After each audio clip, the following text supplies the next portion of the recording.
Salut les septièmes. Aujourd'hui, je vais vous raconter l'histoire d'O.R.L. Crozier. Oui, O.R.L. comme les médecins. Owen Russell Loomis Crozier est une personne très importante pour l'histoire de l'église adventiste du 7e jour, et ça même si tu n'en as peut-être jamais entendu parler. Bon, si tu as vu le film Dites-le au monde, tu as déjà croisé le bonhomme. C'est lui-là, hein. Il est avec Hiram Edson, une autre personne très importante dans l'histoire adventiste, mais celui-là, je le garde pour une prochaine fois. Là aussi, c'est lui, hein. Et cette scène présente le moment où Hiram Edson a sa vision concernant le passage de Jésus du lieu saint au lieu très saint. Et de là va naître la théologie dite du sanctuaire.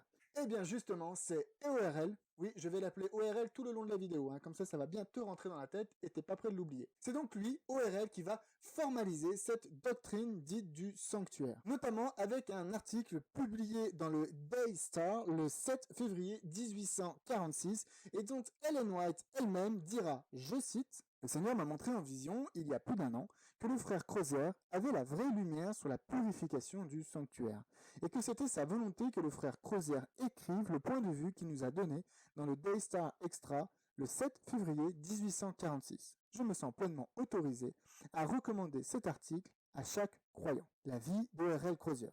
Alors, revenons un petit peu plus tôt. Qu'est-ce que l'on sait sur O.R.L. Crozier, d'où il vient et surtout, comment est-ce qu'il est rentré dans l'histoire de l'église adventiste. O.R.L. est né en 1820 à Canandaigua. Bon, il n'avait pas cette tête à la naissance, c'est sûr, mais j'ai pas trouvé d'autres photos, et en réalité, j'ai pas trouvé beaucoup d'infos sur sa vie, hein, on sait pas grand-chose. Tout ce qu'on sait, c'est qu'à 2 ans, il était orphelin. Comment? Pourquoi? Qu'à 16 ans, il se convertit lors d'une campagne d'évangélisation méthodiste, et c'est là où il va rencontrer son futur pote Hiram Edson, et qu'à 23 ans, il embrasse le message millérite, en 1843. Au dernier moment, le mec. Le mec, il se fait repérer, hein, il est plutôt bon en études de la Bible et surtout en prédication. Alors oui, c'est sûr, hein, c'est pas le film Dites-le au monde qui met en avant son côté grande gueule. Hein. Si tu as vu le film, ici on peut résumer tout ce que Owen va dire durant tout le film, c'est-à-dire R. Bon, il préchoue bien le bonhomme et il va même finir par convaincre quelqu'un qui s'appelle Franklin Hahn, qui était un petit peu le grand monsieur du village, mais qui va devenir ensuite avec Hiram Edson son acolyte et avec lequel ils vont se dédier à 100% à partir de l'été 1844 dans la prédication du message. Et O.R.L. va alors sortir à ce moment-là un petit journal qui s'appelle le Day Down. Bon, le 22 octobre, hein, c'est un petit peu la loose, ils ont un peu la gueule de bois, les mecs, ça s'est pas tellement passé comme ils avaient prévu. Et donc O.R.L. va partir avec Edson pour essayer de encourager les déçus, enfin les désespérés. Et c'est là, en chemin, pour aller rencontrer des gens, que Hiram Edson aura sa fameuse vision dans un champ où il verra Jésus passer du lieu saint au lieu très saint. De retour à la maison, Hahn, Edson et Crozier vont étudier à fond la question du sanctuaire et ils vont faire la découverte du siècle. Enfin, la découverte du siècle pour les adventistes qui n'avaient pas encore abandonné la foi. Hein. L'idée est simple, hein. Le père Miller, c'est comme ça qu'on l'appelait, il s'était pas tellement planté sur la date, hein. Les calculs prophétiques étaient quand même assez corrects, ils n'avaient pas de problème avec ça. Là où il s'était planté, par contre, c'était dans l'événement. Alors, petite parenthèse, on a quand même des mecs qui ont étudié pendant des années, voire des dizaines d'années, l'ensemble des symboles de la prophétie biblique, mais qui, lorsqu'ils sont arrivés sur le mot sanctuaire, se sont dit non, non, t'inquiète, sanctuaire égale terre, ne cherche pas à étudier, on passe à autre chose. Bref, les trois compères, ils vont découvrir que la purification du sanctuaire, qui devait avoir lieu en 1844, elle n'a rien à voir en fait avec le retour de Jésus. Le sanctuaire dont il est question dans Daniel chapitre 8, versets 12 à 14, c'est pas la terre, mais c'est bien le sanctuaire céleste. Et ça va être une étude de l'épître aux Hébreux, particulièrement le chapitre 9, qui va mettre nos trois amis sur la voie. Le sanctuaire dont il est question est un sanctuaire qui est dans le ciel, véritable roadmap du plan du salut, et 1844 n'est qu'une étape vers le retour de Jésus. Donc en mars 1845, après avoir passé tout l'hiver à étudier le sujet, Hahn, Edson et Crozier vont annoncer partout le message. Et pour faciliter sa propagation, ils vont écrire des articles, particulièrement O.R.L., dans le Day Dawn, souvenez-vous, le journal d'O.R.L. Bon, au passage, hein, la même année, O.R.L., il va accepter le message du sabbat. Le sanctuaire, c'est pas la seule doctrine qui est en train d'émerger à ce moment-là. Le 7 février 1846, ce fameux jour, O.R.L. publie un article qui reprend en détail et de manière systématique la doctrine dite du sanctuaire. L'article s'appelle The Law of Moses et il est publié dans le Daystar en supplément, à ne pas confondre avec le Day Dawn. C'est cet article dont Ellen White dira qu'il faut absolument le lire et c'est cet article qui fera tout le travail de conviction auprès des adventistes, notamment de ceux qui gardent le sabbat. Joseph Bates en premier, puis James White. Mais malheureusement, En 1847, il finit par rejeter le sabbat ainsi que sa propre interprétation du sanctuaire. Il travaillera pour un autre journal adventiste, mais cette fois-ci contre le sabbat et tous ceux qui le gardent. Il finira aussi par adhérer à la doctrine dite du Age to Come, mais ça je garde pour une prochaine fois. On n'a pas plus d'infos sur le reste de sa vie. On sait qu'il est devenu évangéliste pour une église adventiste, mais non sabbatarienne. Ça se dit ça? Un historien de l'église, William Spicer, affirmera que Crozier est venu en 1904 à l'église adventiste de Grand Rapids pour raconter son épopée de la découverte de la doctrine du sanctuaire avec Hiram Edson, et William Spicer laisse entendre que Crozier n'aurait pas tout à fait abandonné sa doctrine. Mais bon, disons qu'entre 1843 et 1847, on parle beaucoup de Crozier, on entend beaucoup parler de lui, mais que avant et après, c'est un petit peu le néant. Que dit son article? Au centre de la vie d'ORL, et finalement ce qui intéresse l'histoire adventiste, c'est ce fameux article de février 1846 sur le sanctuaire. Alors pourquoi celui-là? Parce que ORL a écrit plusieurs articles entre 45 et 46, mais celui-ci est une sorte de synthèse détaillée de toute l'argumentation autour de la question du sanctuaire. C'est donc l'article de la maturité de la doctrine adventiste du sanctuaire. Bon, au passage, c'est aussi quand même l'article dont Ellen White, le prophète, a dit qu'il fallait lire. C'est un article en 4 parties, dont les titres sont The Law of Moses, The Priesthood of Christ, The Antitype, The Scapegoat. Bon, la doctrine du sanctuaire, elle est simple à comprendre. Dans le livre de l'Exode, d'où le titre Loi de Moïse, on nous présente un espèce de temple portatif, un temple en kit, un genre de temple Ikea, tu vois le truc? Et dans Exode, Nombre, Deutéronome et Lévitique, on nous donne tout un tas de détails sur les éléments du mobilier, la structure et tous les trucs qu'il y avait à faire avec ce temple. Donc c'était un peu vu comme un truc de juif, parce que le temple avait été détruit en 70 après Jésus-Christ par les Romains, et donc les chrétiens parlaient pas de ce sujet-là. Et pourtant,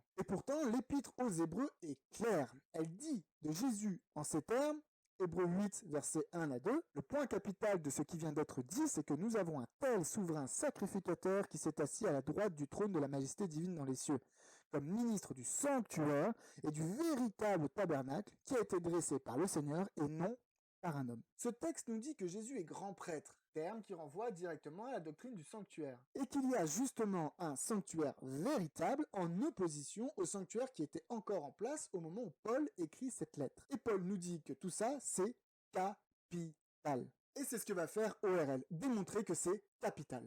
Il va vouloir démontrer que tous les détails que l'on trouve dans Exode, Lévitique, Deutéronome et Nombre ne sont pas là juste pour remplir du papier dans ta Bible, mais qu'en fait, il te donne des détails sur Jésus-Christ et sur son ministère. Et oui, Jésus est appelé grand prêtre d'un sanctuaire dans le ciel, ce qui signifie que, aujourd'hui, en ce moment, le Jésus des chrétiens, d'après Hébreux 8 et Hébreux 9, il est dans le ciel en tant que prêtre et grand prêtre même, et qu'il officie. Alors, quoi qu'il fait quand il officie? Eh ben, t'as qu'à lire l'article d'ORL. Bon, blague à part, l'idée c'est que le sanctuaire est en 3 parties. Le parvis sur lequel on trouve l'autel des sacrifices qui représente Jésus à la croix. Ensuite, on a le lieu saint et le lieu très saint. Le lieu saint, le prêtre, il y va un peu tous les jours. Mais le lieu très saint, le grand prêtre, il n'y va qu'une fois par an. Et il y va au moment de la purification des péchés, lors d'une fête qui s'appelle Yom Kippour. On trouve les détails de cette fête dans Lévitique chapitre 26 et chapitre 23. Cette fête, elle s'appelle aussi la fête du grand pardon.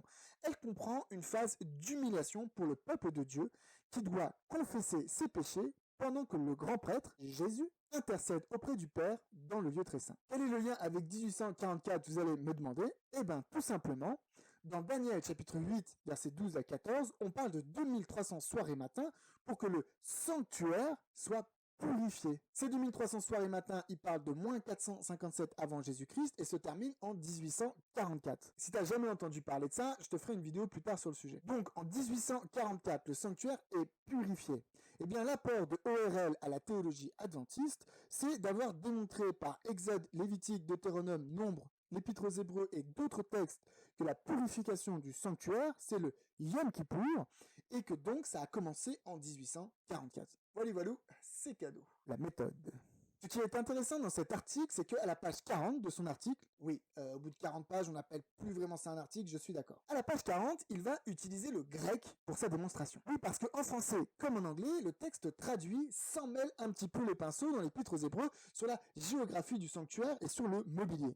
Le terme lieu saint, lieu très saint et tabernacle sont parfois interchangeables et intervertis, alors que le texte original est très clair et très précis. Et Aurel, il l'avait remarqué. Il sait que la version traduite en anglais pourrait contredire sa position. Mais que nenni, monsieur ORL, il va pas se laisser faire, il va aller jusque dans la langue originale pour soutenir sa position. Et ça, c'est intéressant, parce qu'on en balance des sur l'exégèse, la critique textuelle et la méthode historico-critique. Et ce qu'il vient de faire le ORL là, à ce moment-là, c'est la base de l'exégèse et de la critique textuelle. Pour démontrer la doctrine du sanctuaire telle que les adventistes du 7e jour la présentent, il faut une dose d'historique et critique, n'en déplaise à certains. Qu'est-ce que l'on peut retenir de l'histoire d'ORL ? Alors la première chose que l'on peut retenir de l'histoire d'ORL, c'est justement l'étude intense de la Bible et la démonstration par l'exégèse d'une des doctrines les plus importantes, sinon la plus importante doctrine de l'église adventiste du 7e jour. La deuxième chose, c'est qu'il n'est jamais devenu adventiste du 7e jour, ce qui ne nous empêche pas de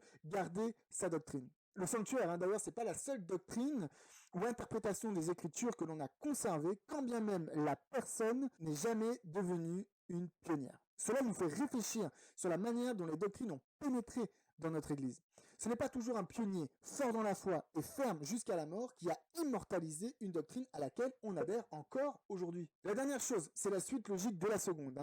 C'est qu'on peut avoir développé des doctrines, disons, discutables à un moment de sa vie. Ça ne fait pas de tout ce qui a été dit plus tôt des doctrines erronées. ORL, il a développé la doctrine du sanctuaire, puis plus tard, il a rejeté le sabbat et développé la doctrine du H2Com. Ce n'est pas parce qu'il est tombé dans ces erreurs-là que tout ce qu'il a dit avant, la doctrine du sanctuaire, est foncièrement fausse. Et ça, c'est un élément important, et on va le voir pour d'autres personnages de l'histoire de l'église adventiste, comme par exemple Alonzo Jones ou Albion Ballinger. Voilà les 7e, j'espère que cette vidéo vous a appris quelques trucs et surtout a changé votre vision des choses. Mettez un pouce en l'air si c'est le cas, bombardez-moi aussi de commentaires, je me ferai un plaisir d'y répondre. Dites-moi par exemple dans les commentaires quel personnage de l'église adventiste vous voudriez voir mis en vidéo. Je vous inviterai s'il vous plaît à partager à tous les 7e que vous connaissez qui parlent français sur WhatsApp et sur Facebook pour que cette chaîne puisse se faire connaître. D'ailleurs, abonnez-vous pour pouvoir être mis au courant des nouvelles vidéos. Je vais essayer d'être le plus régulier possible et de vous proposer des vidéos à la fois sur les personnages de l'église adventiste, mais aussi sur nos doctrines. Je vous dis à très bientôt, comme dirait l'autre. Remember Daniel in the lion's den. He was there, for he would not bow to man.